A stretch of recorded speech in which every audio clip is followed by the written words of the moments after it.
Hey, everybody, Santa Fe, everybody listening and watching, thank you for joining us Friday afternoon, a beautiful day in Santa Fe, leading to what I hope will be a beautiful weekend, a weekend of good health, low numbers, and we're going to get to green.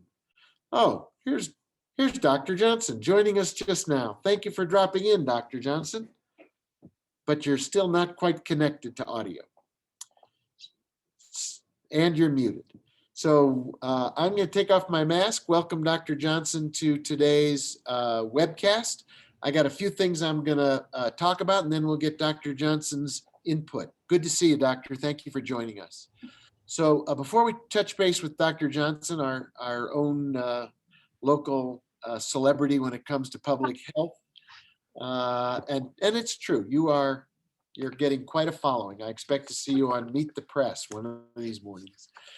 Before we get to Dr. Johnson, who is very generous, and thank you for joining us. I don't mean to make light of it. You got a real job with a lot of work, but we're very happy you carve out some time for us. I wanted to just share some numbers, folks. So here's the state of play. At the end of February, the last 2 days of February, we had 9 new cases, then 7 new cases. Then we turned the page to a whole new month, and we had 2 cases on the 1st of March, 9, 13, 10. So if you do the math, we've been talking about it for some time, we're going for the green. And after we get to green, we're going for the next even better level. And hopefully we can all wear turquoise, just like, yes, Dr. Johnson is a walking example of what it means to go turquoise. That's our goal. And it's important, by the way, looking at the governor's team's orders, once you get into green and turquoise, it's important not to slide backward, because then all the progress we made, all the people who got called back to work, all the restaurants that upped their level of occupancy, the hotels, the rec center, everything that we moved forward methodically toward green and turquoise, if that slides backward, you have a lot of work to do to put, unfortunately, things back the way they were. People have to go home, things get shut back down. So as we go for green, go for turquoise, let's be very mindful that at no point do we stop wearing masks. We've got to continue to practice safe, COVID safe practices. Let's not get overconfident. There's good news. It's very, very heartfelt. It's really important. The springtime makes us feel good. It's nice to see progress. But overconfidence and losing focus is how you slide backward. And I don't know, Dr. Johnson, you may have heard it too. I was listening to a radio broadcast today from international news, and there are countries around the world that are now, having made progress, sliding very seriously backward into what they fear is a third, or in some countries, even a fourth spike of cases. So we need to continue to really stay focused on prevention as we ramp up on vaccinations. So give us a quick update. What's it look like from La Familia, where you're the chief medical officer? How are the vaccinations coming? What are the benefits of going to green and turquoise? Give us your professional public health perspective, and then I've got some follow-ups that I want to talk about specifically with some of our equity issues with our zip codes. Right. Well, I think, for me, I think we're on the right track in New Mexico, but there are some kind of clouds on the horizon, I would say. Those clouds are mostly over the state to our east, if I can say, and unlike the weather, I think they might come this direction from over there. So unfortunately, so Ricardo Cate, who I really like, the cartoonist, the Native American cartoonist, I think he's from San Domingo. I'm not sure, but he does a cartoon in New Mexican every day, and he had a picture of Texas that the mask is being taken off, a map, and there's Texas with the map being taken off, and all the little coronaviruses like spreading over into New Mexico and Oklahoma, and that's what I'm afraid of. You know, you talk about all these countries around the world, we don't have to go that far to find an example of a place that's really opening, you know, really irresponsibly way too early. And so we'll see what happened. We know what happened, you know, in October, November, December, because of El Paso being much more open than, you know, Las Cruces or down in the southern southeast part of the state. And a lot of people who live down there, you know, went and did their fun things in El Paso and brought the coronavirus back to New Mexico. So we had a big surge in Doña Ana County and Las Cruces because of that. So I hope that the same thing doesn't happen. Again, it's a little bit different now because we got the vaccines, but we also have the variants that are hanging out there as a threat. So for me, that's the biggest concern. Now, as far as the good points are, as everybody knows, you know, we're one of the top states in the country about vaccination. We're doing great. I would really love, the governor is really held to this requirement, if you will, that 80% of this stage get vaccinated before we go to the next stage. I would really love it if we could go to the next stage a little bit faster than that. I don't know what's going to happen. You know, on the national level, President Biden has said he wants to really prioritize teachers. So, you know, we're pretty far from teachers right now. I don't know how far, but, you know, at least a few weeks if you go by what the governor originally said. So we'll see how that all plays out. You know, I hope that we can see the vaccinations opening up a little bit. I know there are plans to do great things like walk-in clinics and mobile clinics, but I think we're doing a great job. And the only thing I would wish for is that we maybe lower the age limit to 60 or 65, maybe open it up to anyone with any of the chronic diseases, not just those top tier chronic diseases, and maybe open it up to those frontline essential workers, especially like teachers. So we'll see when that happens. Yeah, you and I see the world pretty similarly, which is we're doing phenomenally. And we should all give the governor and her team a big thank you because it's not easy. There's just not enough vaccine. And so it's hard, it's stressful. You in La Familia, I know Christus, Prez, everybody's putting it out there as fast as they can. And I think, again, New Mexico ranks incredibly high with the vaccination rate and also the utilization rate. We're not wasting a drop. That's impressive. At the same time, you know, we look now that we're beginning to get more vaccine.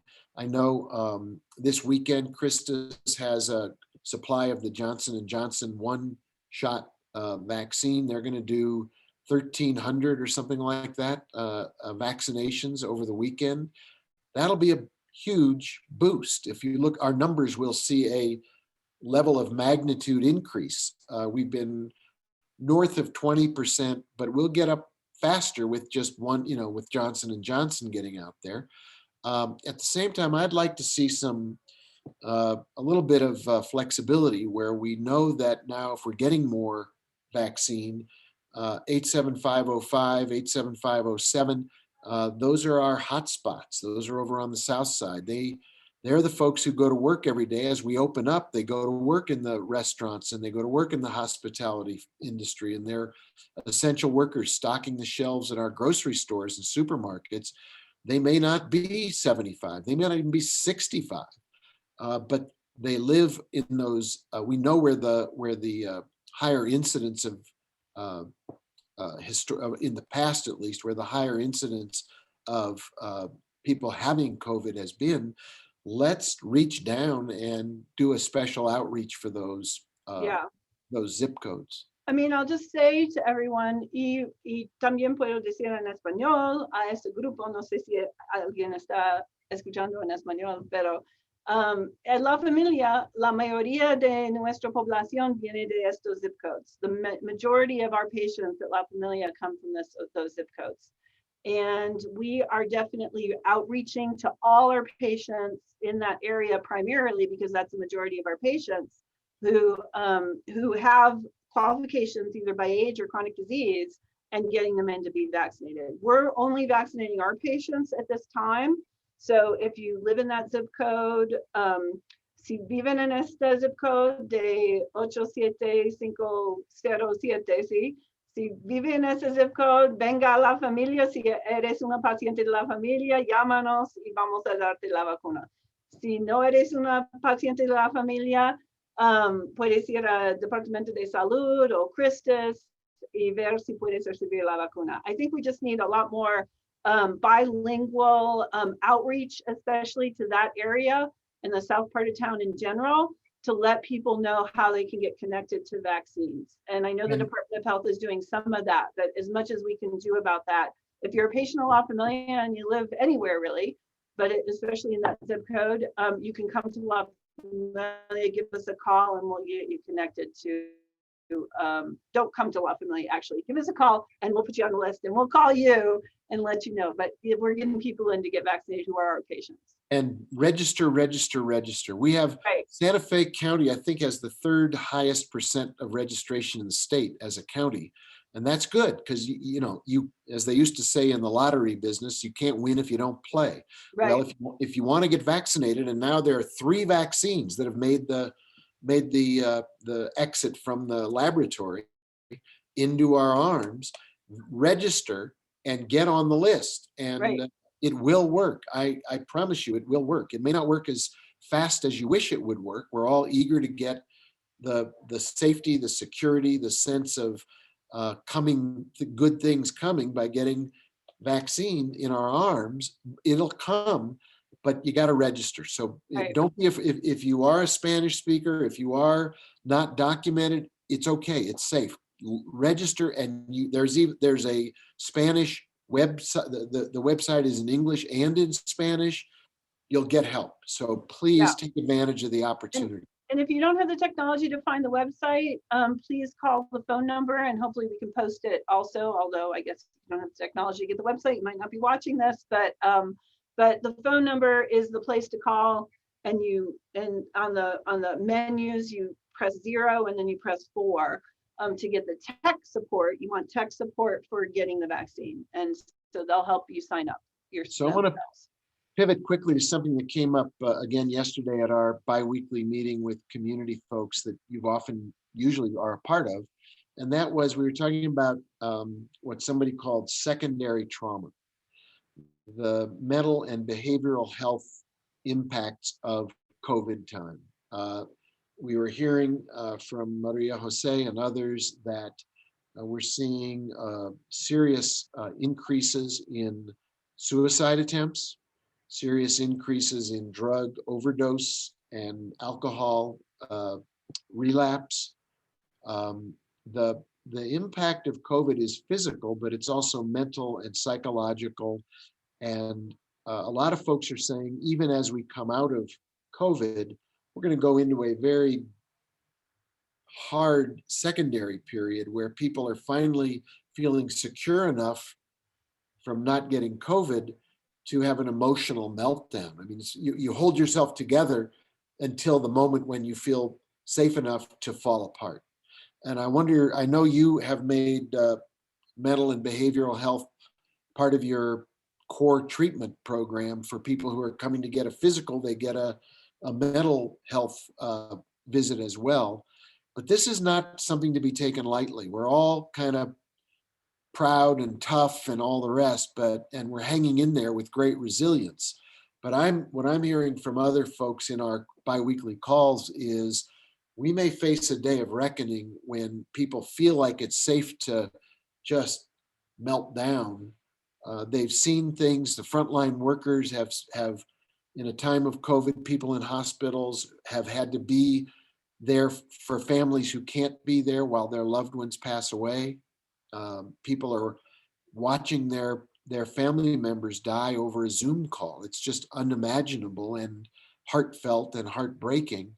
I wonder if you have any thoughts about how do we think prospectively, or even right now in the moment, if you're feeling that stress, that pain, that emotional overload, what are you telling people they should do?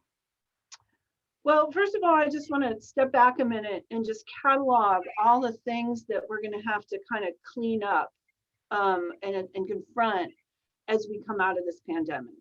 So, we're all very grateful to get out of the pandemic, to go back to normal, to be able to be with friends and family. And that alone is going to be super therapeutic and helpful, to be able to do our normal things that we do to relieve stress, go out to a restaurant, be with friends, gather together, celebrate our accomplishments and, graduations, family gatherings, birthdays, all that. However, we've got, as you said, a lot of pent up needs that are going to surface after the pandemic. You mentioned the mental health needs, both because people haven't been to access services, people have been dealing with the stress of the pandemic, the secondary trauma that we talked about, and that people are dealing with a lot of grief because a lot of people have lost family members. A lot of people have had themselves or family members get really ill and are still not well. We have a great burden of chronic disease from the long form COVID. And so there's a lot of grief and a lot of issues from that. Kids are, what I'm hearing from our providers is that kids have had no sports, no physical activity, no phys ed, not going to schools, sitting in front of Zoom for however many hours a day. And because parents have to work and do other things, maybe not watching what they're eating, or maybe getting, maybe the household is having problems financially, so getting whatever they can. So maybe not eating the healthiest stuff. And there's going to be I think a huge explosion in childhood obesity. And these kids have a lot of anxiety about going back to school. I mean, we can all remember how it was when we were, 10, 11, 12, 13 years old. You're very concerned about what your peer group is thinking about you. And, that seems like the world. And they haven't been around those folks. And how if I've gained some weight, how am I going to be accepted? Or I'm just nervous about being back in public again. And I don't know, how that's going to go. So there's a huge amount of anxiety and physical health problems I think we're going to see on the part of kids. Adults too have deferred their physical health as well as their mental health. So we've seen higher rates of uncontrolled diabetes, higher rates of uncontrolled hypertension in our patient population. And we've just seen a drop overall in our patient numbers. So we don't know where those people went. Did they move out of Santa Fe? Did they just not come to the doctor for the whole last year? And so we're trying to readdress that and say, okay, please come back to La Familia if you were our patient and haven't been seen for a year. We're seeing people, they've been out of their meds for months and, they haven't let us know because they didn't really understand what was going on. I'm not sure why, but there's a lot of folks there's a lot of unmet need, both in physical and mental health, that we're going to have to be very creative in addressing here in the coming months. Let me ask you one last question about the vaccine. I have a list of things I want to cover, but we're going to run out of time. We'll do this again next week if you're for sure. So I want to get a little medical advice about how to assess what it means to have been vaccinated. Let's say I'm one of the people who's gotten my 2 shots or my 1 shot if it's Johnson & Johnson. What do I need to know about how safe and secure that makes me? Can I still pass along the virus if it's dormant inside me, or if I encounter it, can I be a carrier? If I go out into public, should I stop wearing my mask now that I'm vaccinated? Do I get out of jail free card? I think we're getting to the point now where there's enough folks who are vaccinated, but not everybody knows what the real benefits and still the cautions are, even for the folks who are vaccinated, and more folks will be vaccinated. So what are the do's and don'ts and the safety tips even after you've been vaccinated? Sure. Well, we're learning more. We don't know the answers to all those questions, okay? We're learning more about the efficacy of the vaccine at preventing transmission. There was just a study about the Pfizer vaccine being about 90 to 95% effective at preventing transmission. So that's great news. Probably we'll find that all the vaccines have some degree of effectiveness at preventing transmission. It's just logical. Even if you do get infected, and you can get infected even after you got the vaccine, you're going to have a less severe course, you're going to have a lower viral load, and that means you're going to shed less virus and be less infective. So that's just kind of common sense. But the studies were still coming out that really back that up. However, it's still possible, A, and B, I personally am vaccinated. I got my second dose in, mid to late January. And I still, so I'm, the only thing I did differently is I'm making an appointment with my dentist. I made an appointment to get my hair cut, as I talked about before. So I did some of those things that I was a little bit more reluctant to, but I did all those things with masks on. Well, not the dentist, but I haven't gone to the dentist yet with masks on. When I go out in public, I still wear a mask. For one thing, it's required. And for a second thing, I want to set a good example. I'm not going to be, when you go out without a mask, nobody knows, are you the jerk or are you vaccinated? They don't know. So I don't want to be the jerk. So I go out with a mask on because it makes other people comfortable. I don't want to make other people, uncomfortable also until we can, it's like a solidarity thing. Until we can all take our masks off, I'm going to wear a mask, whether or not there's a real risk for me about with other people. As far as gathering with people or things like that, I'm also still being very careful. I have a lot of friends who are in the healthcare. I have a lot of friends who are vaccinated. We've gotten together. I went cross country skiing with a bunch of my friends the other day.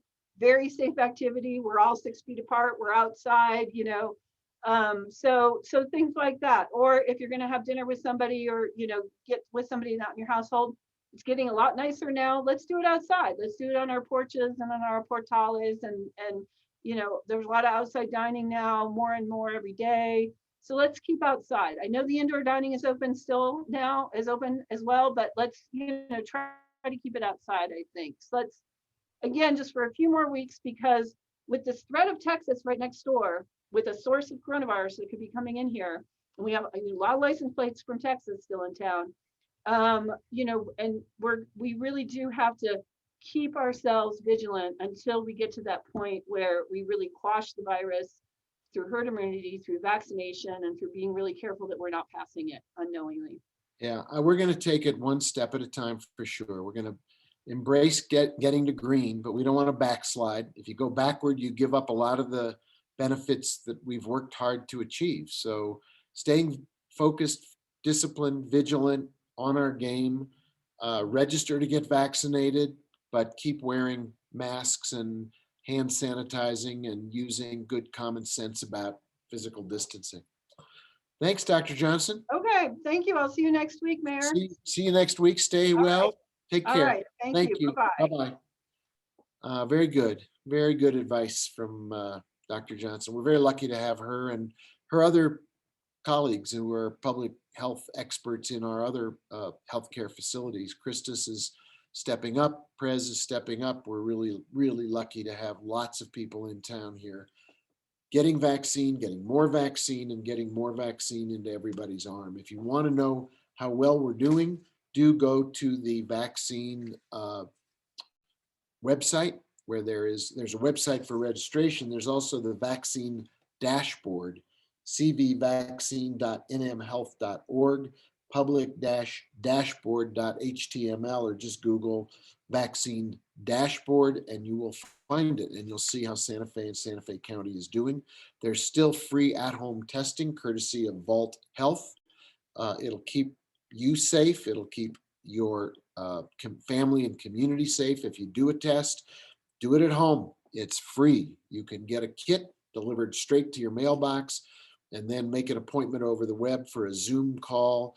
Send the kit in. You'll find out whether you are testing positive or negative for COVID. We're not out of the woods, but boy, I sure like the trajectory and the path that we're on. And a tip of the hat to all of the healthcare workers, all of the people who are getting people vaccinated, moving the vaccine along, people in the logistics chain. This is it. We're making progress. We cannot slip backward and go back toward yellow as we head toward green, and then hopefully we'll make it all the way into turquoise. A couple other things, and we'll bring this afternoon's visit to a halt. Good news here: the New Mexico Mortgage Finance Authority, NMFA, has opened applications for its COVID-19 Housing Assistance Program. Applications will be accepted until further notice. The program will help pay the housing costs of income-eligible New Mexico households and residents of tribal lands who are experiencing financial hardship due to the COVID-19 health crisis. Recipients will receive as much as $1,500 per month for up to 3 months for mortgage, real estate contract, or mobile manufactured home loan payments. Homeowners who've already received housing cost assistance from another program are not eligible for additional funding for the same period. More information and income limits are available on MFA's website, housingnm.org. Check it out. It can make a difference. It can keep you in your residence and keep you safe. Don't forget, if you are in a family or community that needs food, our good friends at the Food Depot continue to do distribution. Tomorrow, Saturday, the 6th of March, 8 to 10 a.m., Food Depot distribution at the Santa Fe Place Mall. Thank you to our friends at the Santa Fe Place Mall for letting that site be a very convenient distribution center. Please be patient. I was talking yesterday to the Food Depot team. There are 700 to 900 people who are getting food courtesy of the Food Depot. It may take a little bit of time to do the drive-through and get your turn. Be patient, be very friendly, be appreciative. We're all here together. The more we can help each other, the sooner we'll get through this with each other. Shop local.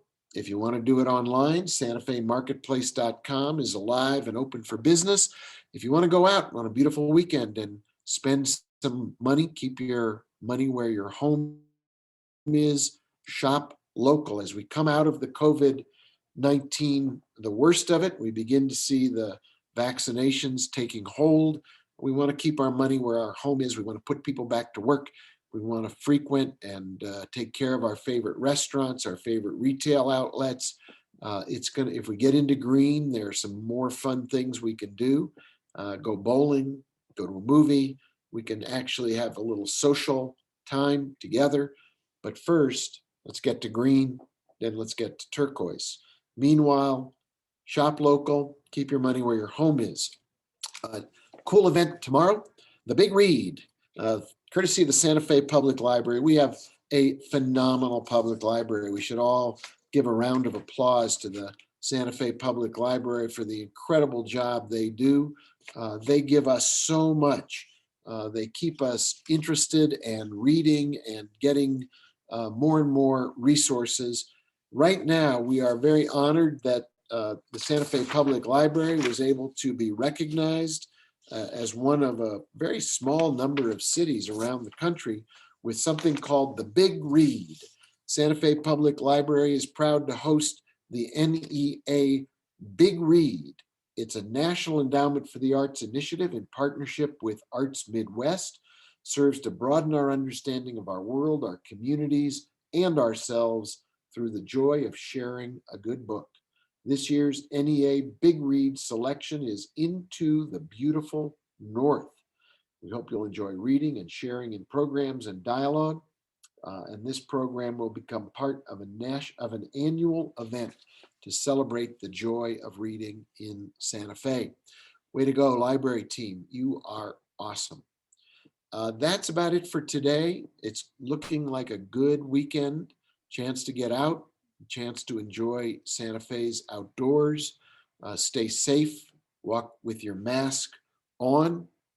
Make sure to be a part of cleaning up Santa Fe. I've been speaking more and more with folks who say as we come out of COVID, let's pay more attention to picking up litter. Let's pay more attention, the city will, cutting weeds, filling potholes, sprucing things up, getting ready for spring and summer. Hopefully in the green, in the turquoise, increasingly safe, increasingly healthy, all of us coming through COVID, safe, open, together. That's the Santa Fe promise. Thanks for being with me today. We'll see you next week. Until then, please, please, please stay focused. Don't let the Texas instinct take over here. Wear your mask, use your hand sanitizer, practice COVID safe practices. Social distancing still works. Shop local, support our local merchants, help our mom and pop shops make it through this. If you haven't yet registered for a vaccination, please go to the Department of Health vaccination registration website, vaccinenm.org, get you on the list. So until I see you next week, please stay safe, stay healthy, take care of yourself, take care of your family, take care of our community. Together, we will all take care of the place we love, Santa Fe. I will see you next week.